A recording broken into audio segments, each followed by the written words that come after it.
All right, good morning, everybody. Good morning and welcome to the 15th annual Constitution Day. I think this is the 9th year, 10th year we've hosted it here at the Reagan Library. So thank you all so much for joining us this morning for, I would say waking up early, but now that school's back in session, you probably maybe even got to sleep in an extra 10, 15 minutes to get here for an 8:30 start time. So if you could, please rise and join me in the Pledge of Allegiance. I pledge allegiance to the flag of the United States of America and to the republic for which it stands, one nation, under God, indivisible, with liberty and justice for all. Excellent. Thank you very much. Please be seated. So my name is Tony Penny, and I am the Chief Learning Officer here at the Ronald Reagan Presidential Foundation and Institute. And on behalf of our entire team, we welcome you to the library.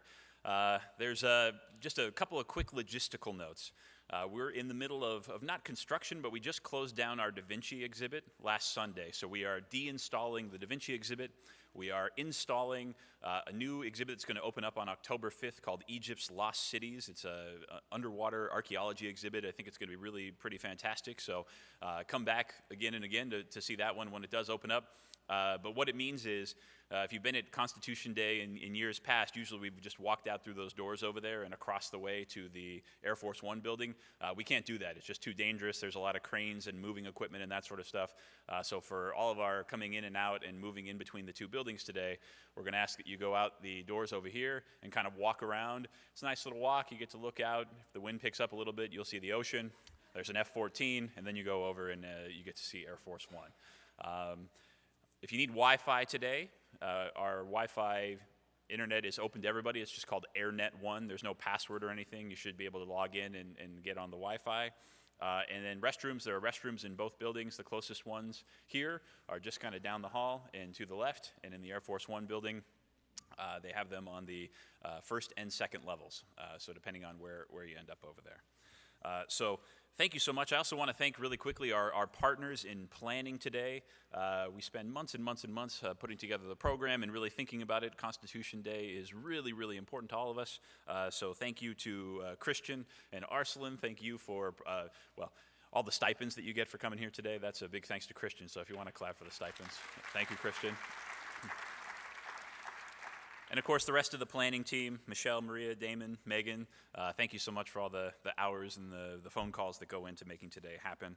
I also want to thank our staff who comes in and sets up. We got the food back there. We have a nice lunch for you today and make sure everything is up and functioning for you. So thank you to our staff as well. Now, Constitution Day, I just want to be real quick. I used to be an English teacher for a number of years. So I taught English.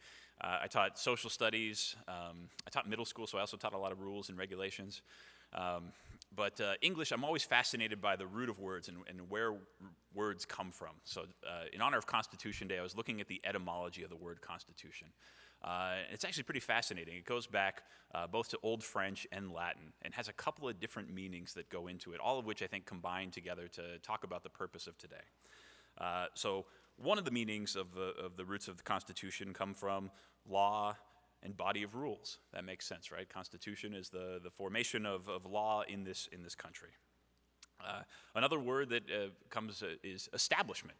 It's the establishment of the country, right? So we establish it by creating this body of law. If you look at the Latin, it comes from the act of settling. So constitution also comes from this idea of settling. So kind of settling a chaotic time if you look back to the founding of the country and what the Constitution was built on. It was kind of settling. How are we going to form this country? How are we going to settle it? And then the part that I think is really interesting, also from Latin, is the forming of something new. And we know that when we form something, and the word constitution itself is related to words like constituent, the constituent parts of something, or the constituents who might make up an electorate, that it comes from many different parts coming together. The Constitution itself is different articles and different branches of government coming together, different amendments. And if you look at it in the context of our modern world, and what the Constitution means, and what we see about the ways in which our society, in which our politics, in which our emotions, in which our culture is divided on many different lines, sometimes really damaging ways and really contentious ways. you see that they still are able to come together. We were talking about this with a group of museum educators about a year ago, and about the times that we live in and how they're contentious. And I don't know if you see that. How many of you see in your classrooms a reflection of kind of contentious political times, and you see that coming into your classroom? Yeah. And I was having a conversation, and it was a bunch of museum educators who are also concerned about that and what we're seeing in society and how this contention, how this polarization is really damaging to the work we do as educators, to our country. And we had in the room someone who thought about it a little differently. It was a botanist. And a botanist said, I'm always really interested in the way that educators look at time. In this time right now, something bad is happening, and that means that something bad is happening forever. There's kind of a thought of permanence, that because something is happening in this moment, it's going to be happening forever. And he said, in botany, we look at a tree, and you examine the bark. And you look over the span of 100 years or so, and you can look at pieces of bark and go, in that year, or maybe 2 or 3 years, there was a drought, and the tree struggled. But guess what? The rain came again, and this tree grew, and it was strong. I think one of the things that gives us hope when we think about why a day like today, why Constitution Day is important, why these divisions are impermanent, it's because we see people like you who are coming in on a Saturday because you believe in the power of what you do as an educator, and you know that your role is teaching the importance of history, teaching the importance of what it means to come together as a country, what it means to have a common set of shared values. So with that, I'm excited. I thank you not for giving up a Saturday, but for investing a Saturday by coming here. We know you're going to have a wonderful day, and thank you so much. And with that, I'm going to turn it over to Christian Lemke.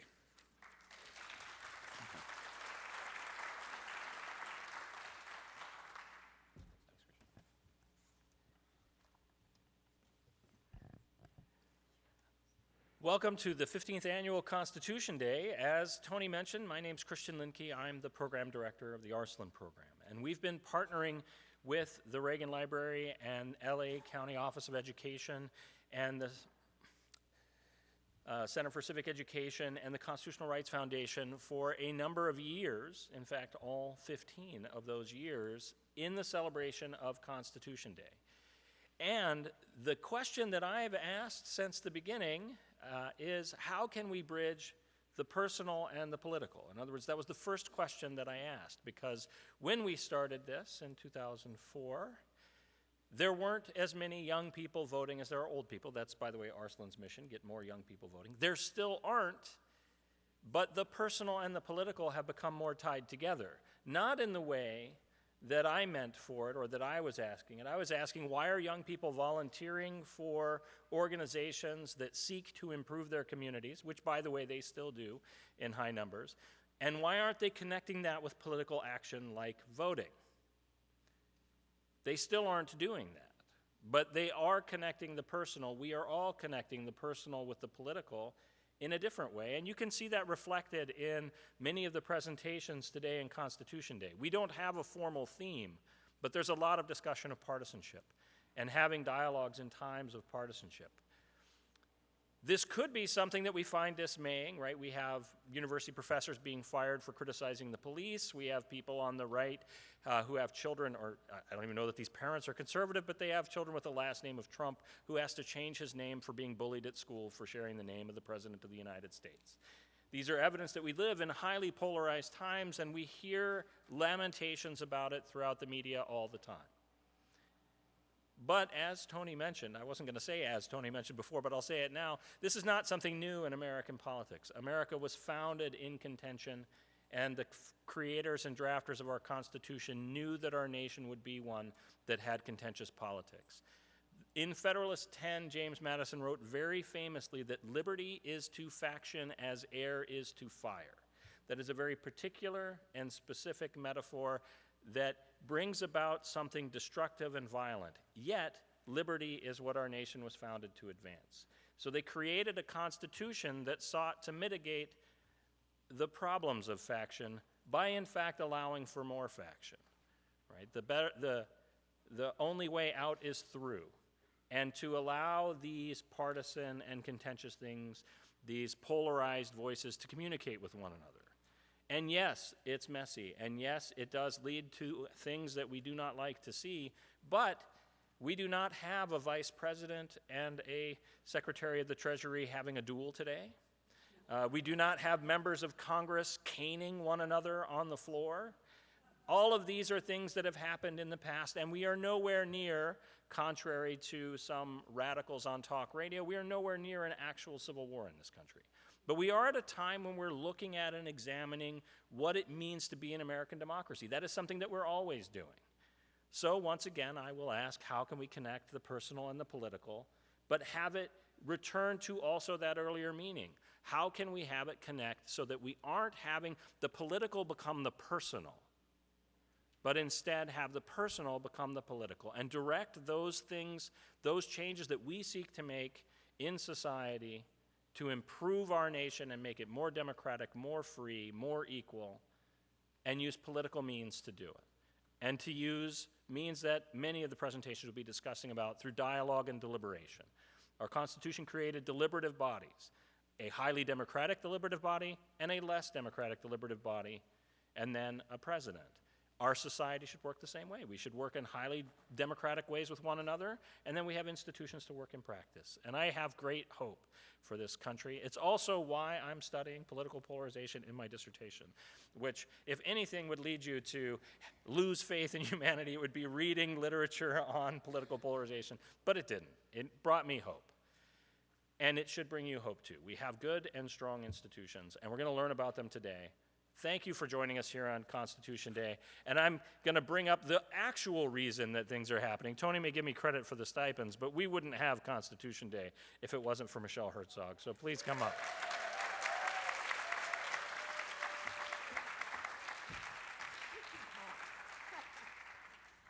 Well, it takes a team, and what a great team we have. And we're so happy we're also including Ventura County Office of Ed now in our team, so welcome to the team. All of you for coming. I know many of you are repeaters. Who's a repeater? Awesome. And who's new this year? Awesome.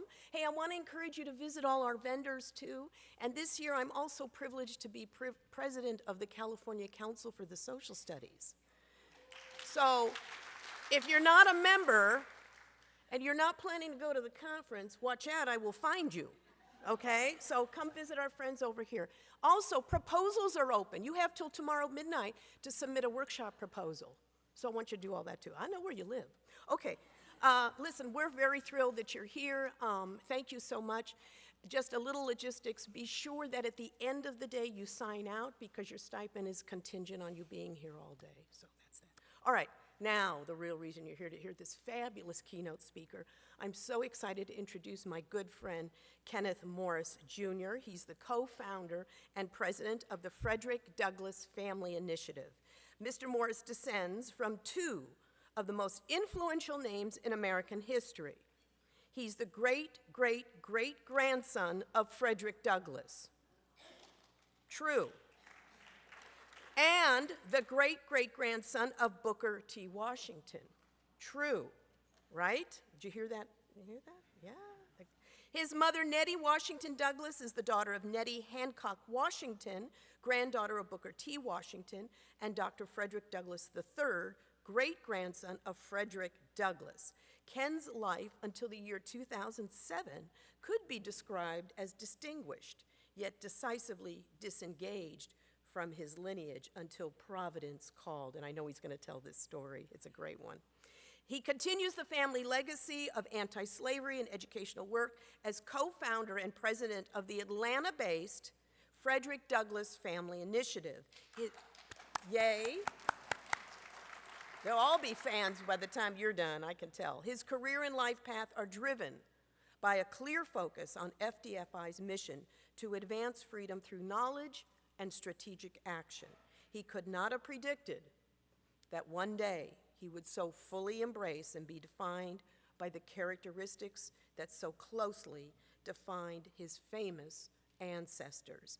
The initiative brings the guidance of history to the fight against modern forms of slavery. They educate young people about all forms of forced servitude and inspires them to action. History is a story well told, Wait till you hear this story. Thank you, Ken, for joining us today and for sharing your story. Come on.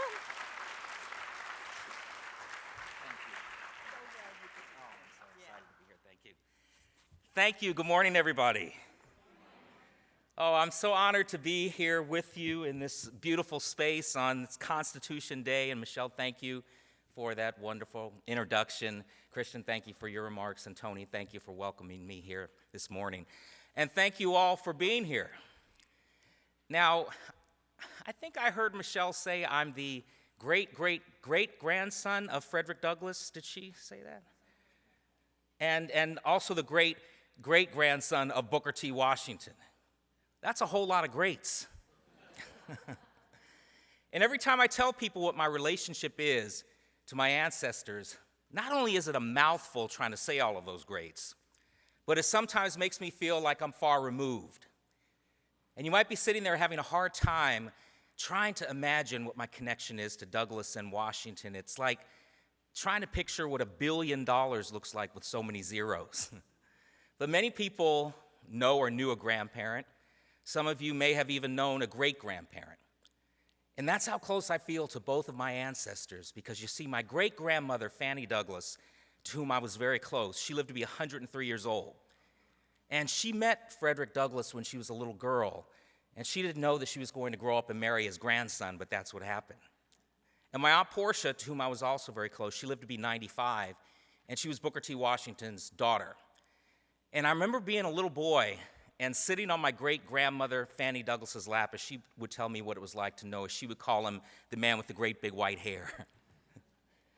And I remember sitting on my Aunt Portia's lap, and she would tell me firsthand stories about her father, Booker T. Washington. And when we were first starting our organization out in 2007, I remember visiting a group of sixth graders.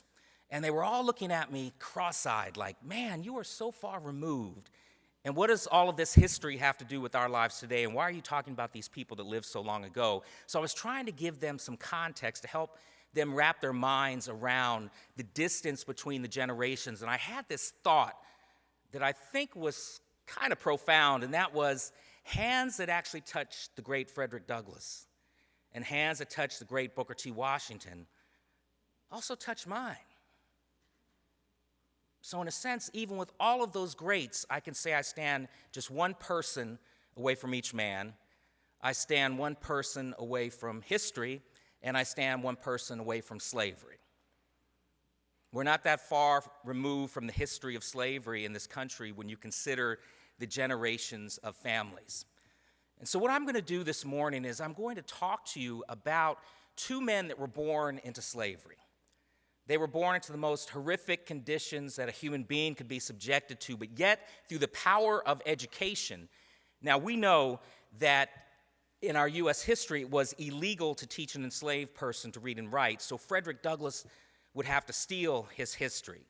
Booker T. Washington would benefit from the signing of the Emancipation Proclamation, and he was freed when he was 9 years old. But when people would see Frederick Douglass later in life as this white-haired statesman, who was the first African-American nominated for Vice President of the United States, first African-American U.S. Marshal, first African-American Ambassador and Consul General to Haiti, first African-American Recorder of Deeds in the District of Columbia, first African-American to have a statue dedicated in his honor, and the list goes on and on and on. And they would say, Frederick, I need to know, where did you go to school? Where did you get your education? And he would respond on occasion by saying, my degree is written on my back. Never spent one day of his life in a classroom, did not have a formal education, but yet he was able to rise up to escape that horrific institution, to go on to positively affect change in the world around him, and in doing so, affecting change for all of us. But before I jump into those stories, I just have to touch on a few things, because I always get a couple of questions when people meet me for the first time. And the first question is, so you're related to Frederick Douglass and to Booker T. Washington? Well, what do you do? And they always follow that up with, and it better be good. So as you can imagine, there have been times where I felt this weight of obligation that I've carried on my shoulder, and I haven't always embraced it. In fact, I spent most of my life running away from it. I'll tell you that story in just a little bit. And then the other question I get is, how is it you're related to Douglass and Washington? Well, you heard in the introduction that Michelle gave that it happened on my mother's side of the family, and I brought some photographs that are scrolling on the screen so you can see some of these family photographs. But my grandmother, Nettie Hancock Washington, was Booker T. Washington's granddaughter, and my grandfather, Frederick Douglass III, was Frederick Douglass's great-grandson. My grandparents met in 1941 at Tuskegee Normal School and Institute, which is a school that Booker T. Washington founded in 1881. I see some of you shaking your heads. They happened to be on campus the same day. Now, my grandfather had been commissioned down there by the Veterans Administration during World War II. My grandmother was born at Tuskegee but was living in California at the time. She just happened to be home for the summer. So they found themselves on the campus the same day. They were rushing across to get to the other side to meet friends, and they literally bumped into each other. I know. Didn't know that the other descended from an historic family, and they fell in love at first sight and wound up getting married 3 months later. So it's truly a love story, and perhaps it was meant to be that the families collided and came together, but I'm the father of 2 daughters, and when my girls were coming up, I didn't recommend that they marry somebody after only knowing them for 3 months. But as Michelle knows, I do have some news to share. My older daughter, Jenna, just got engaged, and she will be getting married next August. So it'll be the first marriage. Thank you. So Frederick Douglass was born Frederick Augustus Washington Bailey on the eastern shore of Maryland to an enslaved woman and to a white man. It was presumed that his master was his father. He would change his name to Douglass after escaping at the age of 20 to make it harder for his master to be able to track him down, but he was born Frederick Bailey. He only saw his mother 4 or 5 times his whole life, and that's because she lived on a plantation that was 12 miles away. So in order for her to see her son, she would have to work in the fields, picking cotton from sunup to sundown, walk 12 miles in the middle of the night, and spend just a few precious moments with him until he would fall asleep. And then she would walk 12 miles back so he could be back on the plantation by the time the sun came up, because if she wasn't, then she most likely was going to face a beating. He never had a pair of pants or shoes until he was about 8 or 9 years old. And you'll notice when I talk about him, I'll use an age range because he didn't know when his birthday was. He would later choose February 14th for his birthday because his mother, whom he only saw a handful of times, used to call him her little Valentine. So when he was around 8 or 9 years old, he had something happen in his life where his grandmother, who did show him some love and nourishment early on, it was her job on the plantation to raise the children until they were old enough to really begin their life in manual labor. And on this plantation, that was around 5 or 6 years old. So when he was around that age, his grandmother said, "We're going to go on a long journey."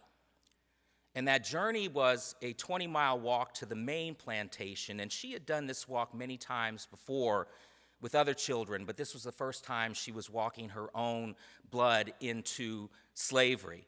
And so Frederick never really wrote about that journey, but I imagine that he was clinging to her skirt much of the way, and he was nervous and scared, and she would carry him when his legs wouldn't carry himself.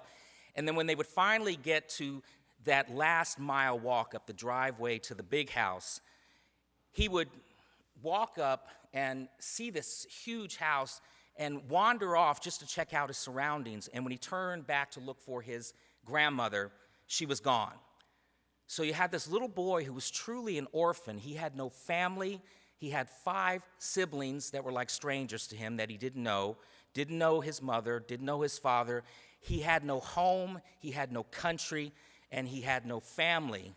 But in spite of all of that, he was still able to rise up to go on to effect positive change. And so in these stories that I'm telling you, there is also a message of hope, like we heard from Christian.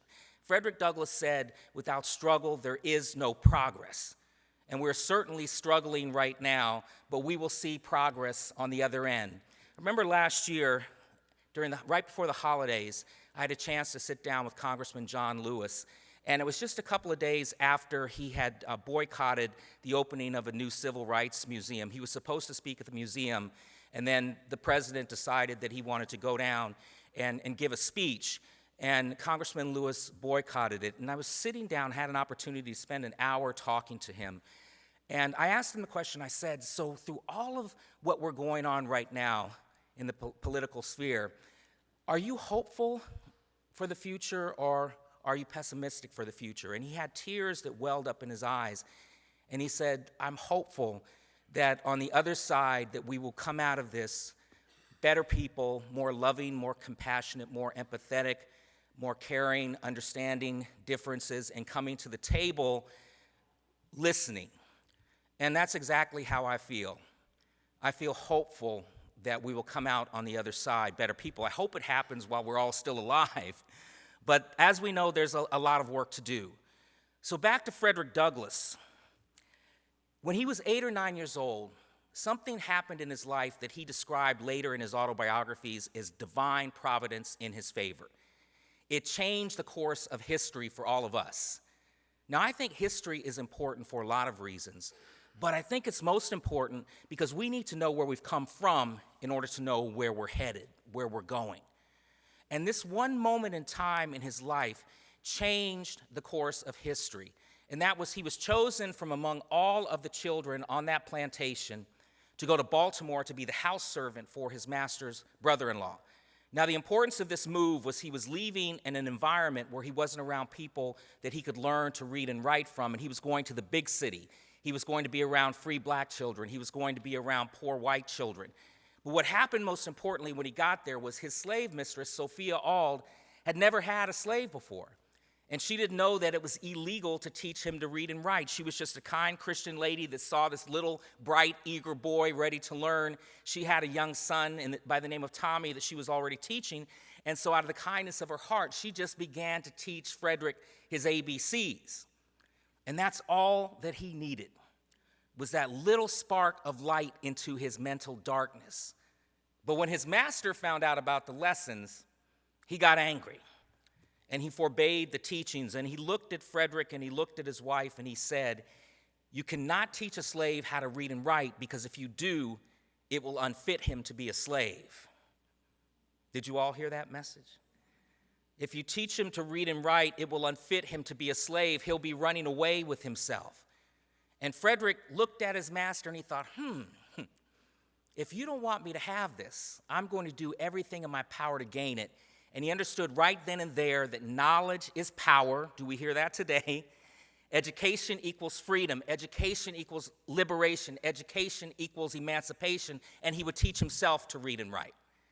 And he was very clever in the way that he went about doing this. He would interact with the kids in the neighborhood, and he would pick up a stick off the ground and scratch in the dirt, and he would say, is this how you write an S? Or he would scratch it on the wall, is this how you write an A? And they would say, no, Freddie B., this is how you write it. And then he would file it away. He also would carry, I love this part of the story, he would carry in his pocket bread, and he would trade bread for reading lessons.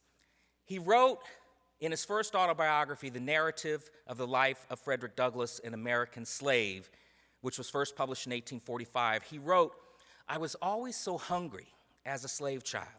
I always had this pit of hunger in my stomach that would never go away. And on occasion, when I would get food, the overseer would take cornmeal mush, throw it into a trough similar to what pigs eat out of, and then Frederick and the other children would crawl on their hands and knees as fast as they could to try to eat what little food was in there, to eat like pigs, to eat like animals, because that's what he was considered. He was property. He was no better than the cattle, the sheep, the horses. So if you think about this idea of this little boy that wanted knowledge so much that he would trade food, he would trade something of great importance to him, great value. And the students get this every time I tell the story. And I remember one time a kid was so enthusiastic and he raised his hand and he said, so, Mr. Morris, what you're telling me is that Frederick would rather feed his mind and have his stomach go empty. Feed his mind and have his stomach go empty. Again, when we first started our organization, I was in Albany, New York. And I visited a barber shop in a neighborhood, and there were teenage African-American boys in there. And we were just talking about education, and I told the story that I just shared with you all. And there was a 16-year-old boy, I'll never forget this. He said, if I could just describe what's going on in my mind, it feels like a pitch black hallway with no windows, no doors, no way out. I don't know which way to turn, and I don't have any hope. And that's what I feel in the blackness of my mind. But what you just told me about Frederick Douglass and how he got that little spark of light, of knowledge into his mental darkness, you've given me hope because I can see now that there's a way out. I know which direction to point in, and I know that I can get out of this mental darkness. And so Frederick is unfitting himself to be a slave, and now he's starting to ask critical questions. He's doing what the master didn't want him to do. He is asking questions like, why am I a slave? And why do you own me? And how come you know your birthday and I don't know my birthday? And then he would turn to God, and he was praying to God for deliverance to be broken from his bondage, freed from his bondage. And he would say, God, I don't understand. My master puts on a suit every Sunday. He goes to church, and in the Word and the Bible and cherry-pick verses and scriptures, he finds justification to brutalize, dehumanize, rape, pillage, plunder, exploit his property. He's starting to now differentiate between what he would later call the slave-holding Christianity of the land versus the pure, peaceable, impartial Christianity of Christ. So he's asking questions. When we're in schools and we're talking to students about these stories, I'm seeing students starting to ask the same kind of questions, like, why am I born into a certain zip code and I have less opportunity? Don't have equal access to education and health care, and there's less economic opportunity. Or a Syrian refugee saying, why am I a Syrian refugee? They're starting to ask questions and critically think about their condition. So these lessons in history I've seen firsthand with young people and students can really inspire them and empower them to think in different ways. And so at the age of 16, his enslaver understands that he's got a real problem with this young man. He's strong, he's big, while he wasn't physically free from the chains that bound him, he knew he was on his way to being mentally free. And so he was sent to a slave breaker by the name of Edward Covey. He was hired out to Covey for a year, and it was Covey's job to break him like an animal. And so Covey would begin to whoop him. And he would whoop him eventually every day. He'd whip him so bad that the welts on his back didn't have a chance to heal. In fact, when he was writing that autobiography again, he wrote, "The pen with which I'm putting these words to paper, I can rest in the cracks and fissures of my feet from those cold winter nights when I had to sleep head first in an old corn sack to try and keep myself warm." And so he's writing about the brutality of slavery. And so Covey whips him, and these beatings go on for 6 months. And finally, Frederick had had enough. He decided to strike his own blow for his own liberation, and he fought back. Now, they didn't have a fisticuffs because Frederick was strategic in the way he went about trying to defeat Covey, because he understood if he would have hurt him or killed him, he likely would have faced the same fate. So they really had a wrestling match, which lasted for about 2 hours. And so if you can imagine them just going at it, and people are starting to gather around, and Covey's trying to ask for help because he realizes that he's not going to win this battle. And then finally, after 2 hours, Covey was defeated. He's on the ground, huffing and puffing, and Frederick is over him and says, "You have seen how a boy has been made a slave. Now you see how a slave has been made a man." And so the point of that encounter was Frederick self-liberated himself. When we talk about history, or when I was coming up in school, the history that was taught was whitewashed. It was sanitized, or as Dr. Cornel West will say, it was deodorized. Even when we get a figure like Frederick Douglass in history, we're not given the abolitionist looking directly in the camera. We're giving the white-haired statesman that is looking away, the safe grandfatherly figure, not the abolitionist who said, "I never want to look like a happy, amiable fugitive." And when he became the most photographed American of the 19th century, he did that strategically because he knew that he could use this new technology that he was coming of age with, photography, to help him make his arguments for liberation and equality, in addition to his speeches, his anti-slavery writings, and his autobiographies. And so he looked in the camera and he said, when you look at a photograph of me, you're never going to deny that I'm a man worthy of freedom and worthy of citizenship. And so at the age of 20, he would finally make his escape from slavery. With the help of my great-great-great-grandmother, Anna Murray Douglass, who I want to take a moment to talk about, and I'm sure you've seen a photograph of her on the screen, there would be no Frederick Douglass without Anna Murray in his life. We are just as proud of her as we are of him. Now, they would meet while Frederick was enslaved in Baltimore. He was working on the ship docks. He had a skill as a ship caulker. And Anna was the first person that was born free in her family. And at some point, we don't really know when or where, they meet. And as they're starting to fall in love with each other and think about lives together and having children, Anna was the first person to plant the seed of thought in Frederick's mind that you are not meant to be a slave. And as they're starting to think about having children, she said, Frederick, I don't want our children's father to be a slave. I mentioned a moment ago that history is important for a lot of reasons. Now, if you think about this, had Anna not planted that seed of thought in his mind, had she not sold her personal belongings to help him escape, had she not sewed the sailor's disguise that he wore, we may be a very different country sitting here today if we didn't have the contributions of Frederick Douglass as the great abolitionist. Again, this is a great message for young people to talk about this idea that planting positive seeds of thought in the minds of people and not negative seeds of thought can reverberate. So what we're doing today, what you all are going to learn today is going to reverberate beyond the walls of this library. It's going to reverberate back into your classrooms, into your communities, into your churches, into your organizations. And what we're doing this morning is going to change the course of history for everything that happens after this morning. It just will. And you can see how dramatically you can change the course of history by just planting positive seeds of thought in the minds of everybody that you come into contact with on a daily basis. And so Frederick, with the help of Anna, would escape by train, by boat. He would land in New York City and immediately write a letter back for Anna to come and join him. She would come, they got married right away, took on the name Frederick and Anna Johnson. And then with the help of conductors on the Underground Railroad, that network to freedom of people, places, and spaces working together, it was suggested that he could probably find work in a place called New Bedford, Massachusetts, on the ship docks there. So 2 weeks later, they would land in New Bedford.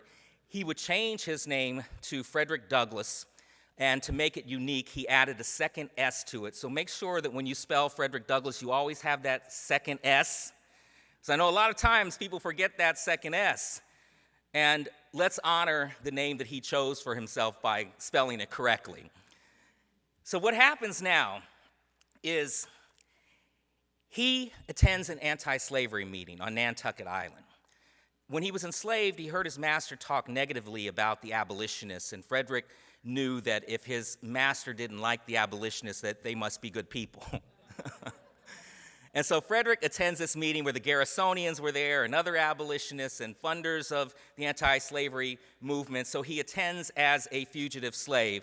Now, when I use the term fugitive slave, I'm using it in the context that Frederick Douglass would have understood it, how he would have written it. But as we heard earlier, words are very, very important. We tend to call those people today freedom seekers. Do you see the difference between fugitive slave and freedom seeker? We're talking about the same person, but when we call them a freedom seeker, we are placing them in the freedom narrative of this country. With Patrick Henry, with all of the people that were striving for freedom, that's one of the ideals that America's about, is freedom. When we talk about them as fugitive slaves, we're talking about somebody that broke the law. They broke the Fugitive Slave Law of 1850. And what were they doing? What was the law that they were breaking? They were stealing themselves. Can you imagine that? Stealing yourself, because they were property. And so the Garrisonians understood that they had this fugitive slave in the audience, and they asked Frederick, will you just stand up? Will you just tell your story? Tell us what it was like to be enslaved. And he wrote later, he said, I was so nervous that first time speaking in front of a white audience. My knees were knocking together, and I was shaking from every limb. But when he stood up, he had a natural gift for communication. He was eloquent, he was charismatic, he was theatrical, he was even funny in his delivery and how he talked about the stories of being enslaved. And so the Garrisonians and William Lloyd Garrison understood that they had a star on their hands. And so they asked him, will you join us as a paid lecturer on the anti-slavery circuit? So he would then travel from town to town, city to city, and just tell his story. Well, when he started to have a problem, and that problem was people started to doubt that he had ever been enslaved. They couldn't wrap their minds around what the federal government and those that were pro-slavery were saying about enslaved Africans to justify making them an other and dehumanizing them. And so they're seeing this well-dressed, good-looking, articulate man up there speaking, and you're lying. So in order to prove he was who he said he was, he wrote that autobiography, The Narrative of the Life of Frederick Douglass, an American Slave. It was published in 1845. It became a bestseller, selling 5,000 copies. Now he had another problem, and that's the last thing that you want is the notoriety of a best-selling book if you're trying to hide from your master. It made him an instant celebrity, a household name, and now everybody knew where he was at every moment of the day. So it shows you how much courage he had to write that book, because in it he named names and he named places. And this book has stood up the fact test for more than 170 years. It's a book that the Library of Congress named one of the 88 books that shaped America. He wrote it at the age of 27 years old, only 7 years removed from slavery, and he writes this classic piece of literature that's still impacting lives today. So as he's writing this book and publishing the book, he realized that with this newfound notoriety that he would have to flee the country for a couple of years, and he would go to Europe. And while he was in Europe, he was lecturing about slavery in the United States, and then he had some abolitionist friends that pooled their money together, and they were able to purchase his freedom from his enslaver for $711, which was a lot of money back then, but that was the price of Frederick Douglass's freedom. And then he was able to come back to the United States. They would move the family to Rochester, New York. He would begin to publish the North Star newspaper, which became the leading abolitionist voice of the time. He became an advisor to President Lincoln, and he, along with the other abolitionists, were largely responsible for pushing Lincoln to the point where he would finally make the right decision, and that is to sign the Emancipation Proclamation, which would free those that are only enslaved in the states in rebellion.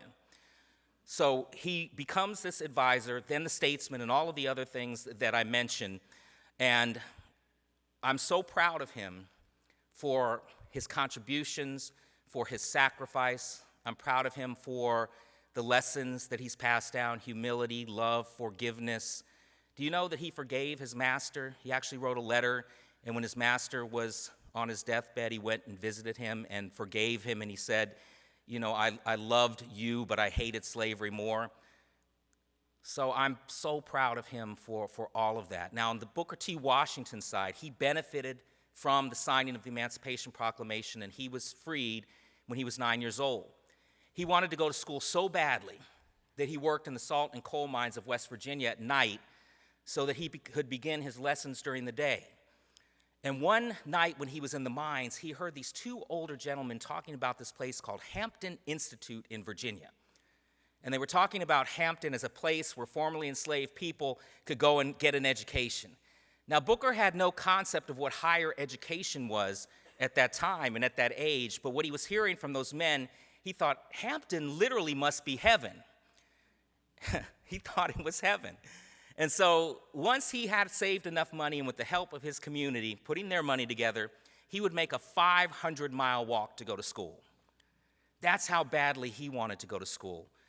Another great lesson for young people to see how badly these people wanted to get an education, that there was no obstacle too great for them to overcome, no challenge too great for them to overcome. And that walk took a long time. He ran out of money on several occasions. He took odd jobs along the way. He slept outside. He slept under bridges. He did everything that he could do to get to Hampton. And finally, when he would get there, he would go straight to the headmistress of the school and say, I want to go to school here. And she looked at him. His clothes are dirty and torn, and he's disheveled, probably didn't smell so great. And she said, young man, you're not worthy for admittance into this institution. Go on about your business. Well, he wasn't going to take no for an answer, so he came back the next day, and she shooed him away. He kept coming back, and he kept coming back until finally she had had enough. And she said, okay, Booker, You know, you're driving me crazy here. I'm going to give you an opportunity to prove yourself. There's a dirty classroom down the hallway. Go clean that and let's see what you can do. Well, he had learned the value of hard work working in those mines, and now he was going to be able to put those skills to the test. So he went in there and he cleaned and he cleaned. And when she came in to do that white glove test that they used to do back in the day, she's looking for dirt on the windowsills, the chairs, the chairs, the tables. Not only couldn't she find dirt, she couldn't find one speck of dust. And so she looked at him and she said, okay, Booker, we will do for admittance into this institution. And not only that, we're going to give you the job as janitor so you can work your way through college. So he started at the age of 16. He would finish 4 years later and then would come back to Hampton to teach. And then he got word that there was this group down in a place called Tuskegee, Alabama that had some money to start a school. And word got back to the group that Booker T. Washington was the man for the job. And so he accepted the offer. He rushed down to Tuskegee, excited to get started, excited to start recruiting students. And he's looking around for a schoolhouse or a church, somewhere where he could have a classroom setting to begin the lessons. But there was nothing but farmland as far as the eye could see. But he didn't get discouraged. That wasn't a challenge that was going to be too great for him to overcome. And so he started recruiting students. He started getting them excited about getting an education. And then one of the first things that he taught them to do was to make bricks. To make bricks so that the students can build their own school. And I don't remember if I have a photograph of that in this slideshow, but you can go online and do a Google search, Tuskegee's building the school, and you will see them building their own school brick by brick. That's how much they wanted in education. And so Tuskegee University stands as a legacy to Booker T. Washington. Now, his philosophy at that time was we can't start reaching for the higher aims in life until we can meet our basic needs in life. And we remember from our study that debate between W.E.B. Du Bois and Booker T. Washington and who was right, whose philosophy was right. Well, I think they both were right. Booker T. Washington came from the fields, having been born into slavery with a till under his arms. Du Bois was born free, and he came from the city with books under his arms. And so there's no doubt that they would have different ideas on how to advance their people. One worked from the top down, Du Bois, and the other worked from the bottom up in Washington, and advancement met in the middle. And so Washington, understanding that we have to meet our basic needs in life, and the education at Tuskegee started sometimes with hygiene, teaching them how to brush their teeth, how to tie their shoes. Now remember, we're coming out of 400 years of oppression and enslavement, and there was no plan for emancipation. There were 4 million people that had been enslaved that were freed in 1865, and there was no counseling. There was no post-traumatic stress disorder designation. They spent the first few years just trying to reconnect with family that then they had been separated from. Most didn't know how to read and write. They didn't own land. All they had was the burlap on their back for the most part. So Booker understood that you had to start at the basics, tying your shoes, brushing your teeth. But what he understood was that if he could teach them a trade, then they could have a stake in the nation's growing economy. Teach them how to be an entrepreneur, how to farm the land, how to make bricks, how to make clothes. Because looking at coming out of slavery, there were two questions in my mind. One was, yes, the abolitionists believed that slavery was morally wrong, but just because they believed it was morally wrong didn't necessarily mean that the white abolitionists believed that black people were equal to white people. And so Washington understood that there was no way he was going to get people just to change their racist ideas overnight, but if he could show freed African Americans how they could change themselves, overcome obstacles, develop strength of character, and rise by their own efforts to honorable positions of respect, but most importantly, self-esteem. So Washington was a leader who brought stability in a time of transition from enslavement to freedom, and it may be said that he is a person that bridged the gap between the signing of the Emancipation Proclamation and the Civil Rights Movement. So you have Frederick Douglass, the father of the Civil Rights Movement, and then Booker T. Washington takes on that mantle, and now I come into the picture. I'm about 5 or 6 years old, and I spent all of my summers in Frederick Douglass's summer beach house on the Chesapeake Bay in Maryland. It was built by my great-great-grandfather Charles, who purchased 40 acres of land. He sold and parceled those out, but he kept one lot for his father for a retirement home. And so he asked Frederick, "Are there any special features that you want in the house?" And Frederick said, "Yes, I want it to point in a certain direction, and I want a tower at the top of the house." And what he wanted to do at the end of his life was he wanted to sit in that tower and look back across the water, look back across the Chesapeake Bay to the other side, and on the other side you could see land. And that land is where he was born into slavery on the eastern shore of Maryland and where he toiled away in chains. So here was a man who had accomplished so much, and at the end of his life, he never wanted to forget where he had come from. Even though he had been born into that horrific institution of slavery, he never wanted to forget where he came from. And I spent all of my summers in that home, and there were images of my ancestors in every room. And I remember one portrait of Frederick Douglass that was at the top of the stairs, and I talked a moment ago about his look and how he said, "I never want to be a happy, amiable fugitive." So if you look at those early photographs of him, he looks stern. He has a steely glare. But as a young boy, I didn't know about any of that stuff. All I knew was I was related to him, and I thought to myself, man, I'm glad I didn't know you. Because I had a mean great-grandmother that I did know that looked like that also. And as I tried to tiptoe or sneak past that portrait, you know what would happen? Right, his eyes would follow me. And by the time I would get down to the end of the hallway, I could feel his steely glare burning like fire on the back of my neck. And I always imagined in my young boy imagination this booming voice bellowing down upon my tiny person and saying, "You will do great things, young man." And that was a lot of pressure. And I didn't want anything to do with it. The few times that I told my classmates or my teachers of my relationship to Washington Douglass, nobody ever believed me. I never thought that it was a point worth arguing. And so I spent my life really running away from this. I told you about the happy love story and how my grandparents came together and got married 3 months later. But there's also a tragic side to that story. And that is my grandfather always walked around with this weight of expectation on his shoulders. People expected him to be an iconic leader like his namesake.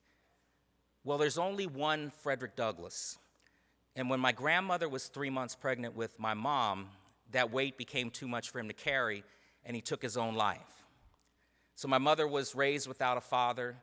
And then when I came along carrying this dual lineage, my parents, grandparents, great-grandmothers went in the complete opposite direction, and they weren't going to force anything on me. And so I really was decisively disengaged from this until Providence called in my life, and that was in 2005. I read a National Geographic magazine cover story entitled 21st Century Slaves, and it was about human trafficking, or modern-day slavery today. And I was surprised to find out that slavery still existed in every country around the world, including right here in the United States. At the time, my girls were 12 and 9 years old. And as I did further research, I found at that time that the average age that young girls are being forced into prostitution and being sold as sex slaves was between 12 and 13 years old.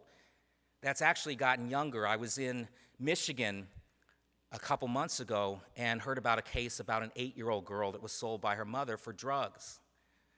And I remember reading this article about a 12-year-old girl. So this girl was the same age as my older daughter, who was forced to be a sex slave in the brothels of Southeast Asia. And she was forced to service countless sick individuals almost every single day. And down the hallway, I could hear my girls getting ready for bed, and they were laughing, they were playing, they were about to get down on their knees to say their prayers, and then my mind just starts racing. And I'm trying to think, that's what young girls and boys should be doing, is getting tucked safely into their beds, not being forced into bed to service some sick individual. And as I set down the article, I walked in to say goodnight to my daughters, and I had this moment where I couldn't even look them in the eyes. We all remember Roots, the miniseries, the book by Alex Haley, and then the miniseries that was produced by ABC in the 70s. And it ran for a full week. and every single night millions of people were glued to their television screens, watching this story unfold, really seeing what slavery looked like in this country. And I remember watching that and thinking at that time, I would be an abolitionist. I think we all feel that we would fight for those that can't fight for themselves and stand up and speak for those that can't stand up and speak for themselves. And that's how I felt. But the problem with that thinking was that I was talking about crimes of the past. Now, all of a sudden, here I was faced with this present-day crime, and I didn't feel like I could look my girls in the eyes and walk away with it. And almost immediately, I started to understand that I had this platform that my ancestors had built through struggle and through sacrifice, and that perhaps we could leverage the historical significance of my ancestry to do something about this modern-day slavery issue. And we always ask, what would Frederick Douglass do if he were here today? What would Booker T. Washington do if he were here today? Well, we know Frederick Douglass wanted to end slavery. Slavery still exists, so he would be fighting for the abolition of slavery. So we looked at the landscape at how anti-trafficking was being addressed, and it was really being led by a piece of legislation called the Trafficking Victims Protection Act, which was first enacted in 2000. We believe that that legislation was flawed because it only talks about what happens after the crime has been committed, or rescuing and restoring and rehabilitating victims. And I started thinking about this analogy and how this was being addressed. And we all remember the British Petroleum oil spill. And we remember looking at the videos and seeing the pictures of the oil in the Gulf of Mexico and in the marshes and on the wildlife, and it's destroying the seafood industry and the local businesses in the Gulf. And our first reaction as people with heart, with an abundance of heart, is we've got to rush down there. We've got to do something about this. We've got to clean up this mess. And so we begin to clean up the oil on the surface. But what BP did to their credit was they put a camera at the bottom of the ocean, and they showed the world what the priority was. And the priority was capping that well that was spewing millions of gallons of crude into the Gulf of Mexico. Had they not done that, we would still be out there today trying to clean up the mess. This anti-trafficking movement has been in constant disaster relief mode for the past 30 years, trying to clean up the mess that we can see on the surface, rescuing, restoring, rehabilitating. It's a victim-centered approach, which I'm not arguing that it shouldn't be a victim-centered approach, because we're talking about children, we're talking about human lives. But if we're just creating this cycle of exploitation that just churns and churns and churns, and as well-meaning as we are we complicit in allowing it to thrive and exist if we're just rescuing and restoring and rehabilitating? So what we realized was that we needed some prevention education. We needed to cap the well of this particular disaster. Now, unfortunately, we can't put a camera into the bedrooms and seeing how our children are being preyed upon by traffickers and perpetrators on their phones, on their iPads. But what we can do is look back to the story of Frederick Douglass, and when his master said education will unfit him to be enslaved. So if we can institutionalize this knowledge in the classroom, then we can unfit communities to allow slavery to thrive and exist with young people, with students, with your students being the starting point. So we looked at the great abolitionist in Frederick Douglass, the great educator in Washington, abolition through education. That's how we would go about doing this. So we started with service learning, civic engagement curriculum. We made it available for free on our website, and teachers from all over the country were downloading our projects. And we always tied it to history. We did a project called Globalize 13, which was around the 150th anniversary of the ratification of the 13th Amendment. That was about child labor trafficking. So our formula is history, human rights, and the power of one.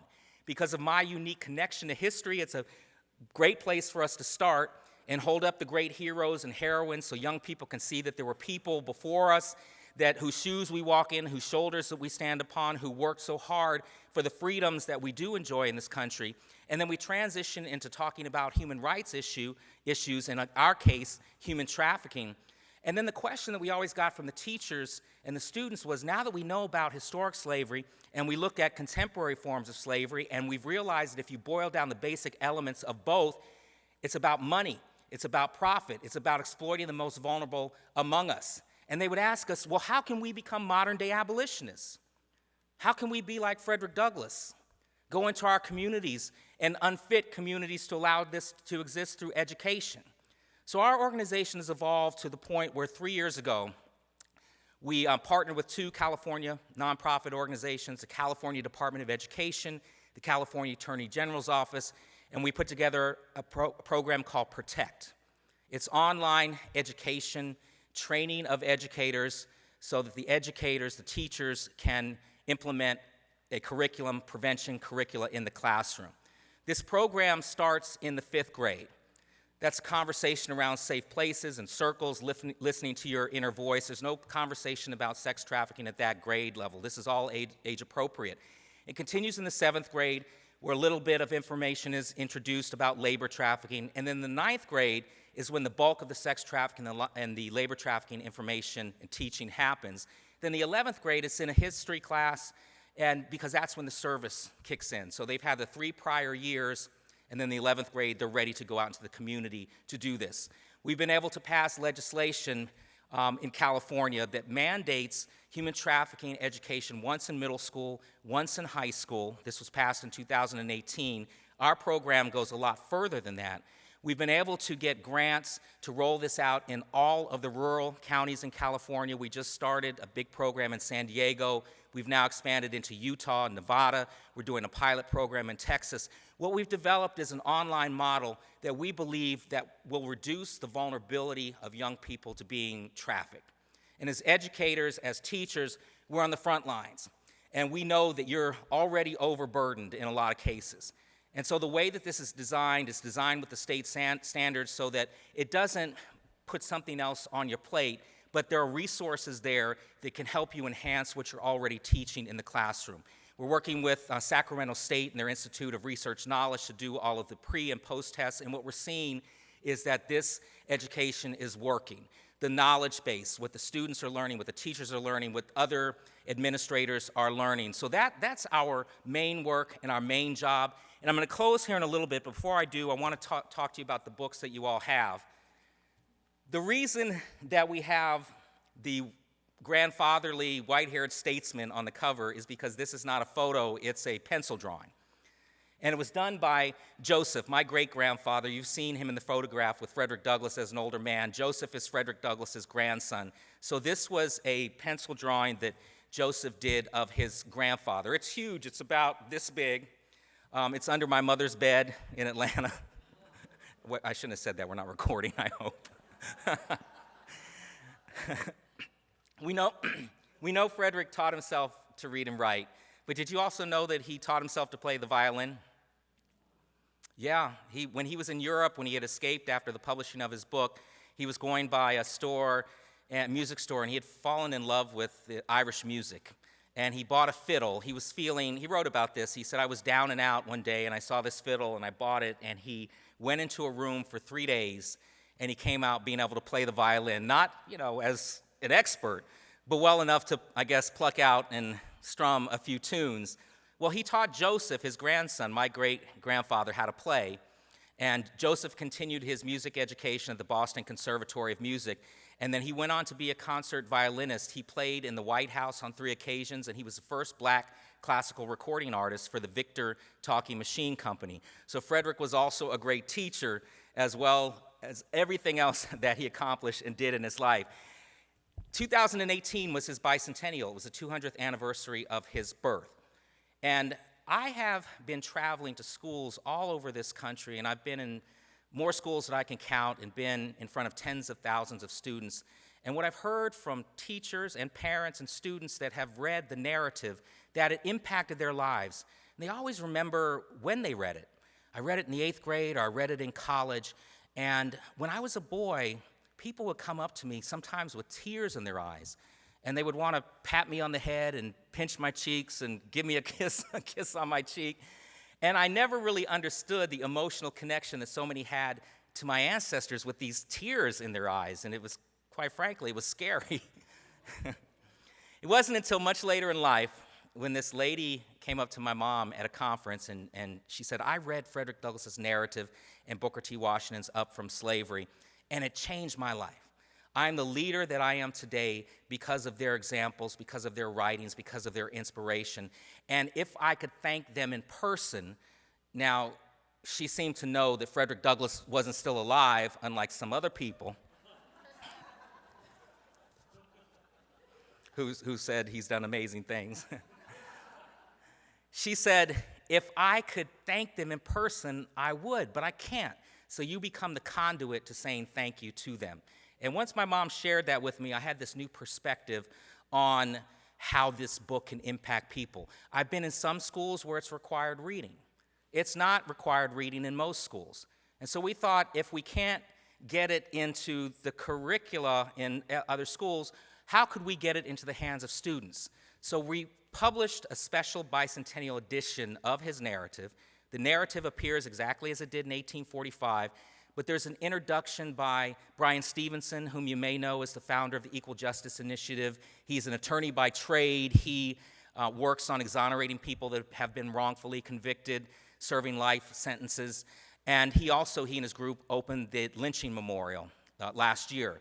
And so Brian wrote a really powerful introduction to us, and he breaks it down. He starts with what would Frederick Douglass have been up against as a 27-year-old fugitive slave. And then he draws a direct line through 90 years of Jim Crow, separate but equal, housing discrimination, Civil Rights Act, Voting Rights Act, all the way up to his issue, which is mass incarceration in the prison industrial complex, and then also our issue, human trafficking, also a form of modern-day slavery.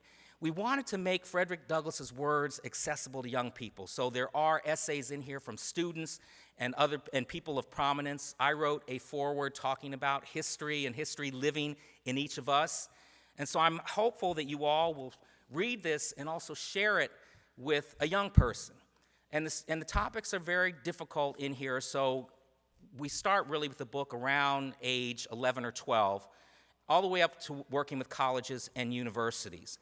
But really happy to give it to you. There's also a civic engagement curriculum that goes along with it. You can go to the project website, which is fd2018.org, FD like Frederick Douglass 2018.org, and download it for free. There are lots of resources there.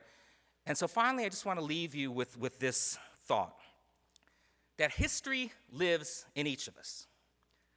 It doesn't just live in me because I descend from two people that we've heard of, but it lives in each and every one of you.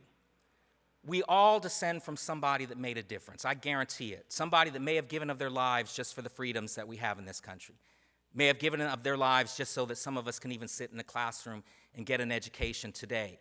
And we stand on the shoulders of those that came before us. History lives in each of us, but the future depends on how we carry that forward. Because we are the sons and daughters. We're the grandsons and granddaughters. Some of us are the products of slavery. This country is the product of slavery, but it's also the product of the abolition of slavery. And from Frederick Douglass, we learned that we have a right to be free. And from Booker T. Washington, we learned how to make our way in the world as free citizens. And from Martin Luther King Jr. and many others, we realize that as free citizens, we have the same rights as all citizens. And when I was growing up, the challenges faced by great men and women like my ancestors were apparent to me because it just so happens their blood flows through my veins. But the fact is, all of us, we live far from the cotton fields. And we're worried more about our favorite sports team winning a ball game tomorrow than we are about the threat of being beaten by our overseers. We live in modern times, and the echoes of slavery are hard to hear from where we stand. But if we all listen close enough, we'll hear cries and not echoes from those that are enslaved today. And if we listen close enough, we'll hear cries and not echoes from all of the young people out there that need hope, need inspiration. They need to know these stories. They need to know where they come from. And it's our job. We are obligated to make sure that that happens. It's not their fault that they don't know where they come from. Imagine living at a time when your federal government said it's legal to own you and illegal to teach you. I think most people would run away from that challenge, and thank goodness Frederick Douglass and many others didn't, or again, we would be a very different country. So we're living at a time right now where there's divisive rhetoric, there's bigotry, there's racism, there's hatred. And I do have to just make one comment, because Frederick Douglass spoke truth to power. It didn't matter where he was, he spoke truth to power. And I'm very conflicted being in this space today because of the racist comments that were made by President Reagan in a phone call, Governor Reagan in a phone call to President Nixon. Uncivilized comments describing Africans as monkeys. I'm very proud of my African heritage. And I wouldn't be here today if my ancestors had not survived that voyage on those slave ships. And so when we talk about racism, are we an anti-racist, or are we in the middle and we sit in conversations, we're in our schools and our classrooms, and we see policies that we know are skewed against the kids of color in the classroom? Do we speak up? Do we say something in that meeting, or do we talk about it in the parking lot when it doesn't count? Our conversations with our families, and we hear racist remarks made, do we speak up, or do we just let it slide? When we speak up, we become anti-racist. We just opened an office in Rochester, New York, and we're going to be working on some of these issues. There's a new book called How to Be an Anti-Racist, written by Ibram Kendi, who's a professor at American University. And we're working on some programs in Rochester where we're going to be talking about these issues and working with young people. But I would just ask the question, how will history view you? How will history view me? Will we be on the wrong side of history, or will we be on the right side of history? If people were to listen to our conversations 100 years from now, or be able to listen to a phone call, how would they view you? So I wasn't sure if I was going to talk about that, but it was just put on my spirit. I am very honored to be in this space. I look forward to going through it and taking a tour. It's my first time here and learning more about the legacy of President Reagan, but just see how one little thing can mess up a whole lot of good work in the minds of some people. So history lives in each of us, but the future depends on how we carry that forth. Thank you all very much. Thank you.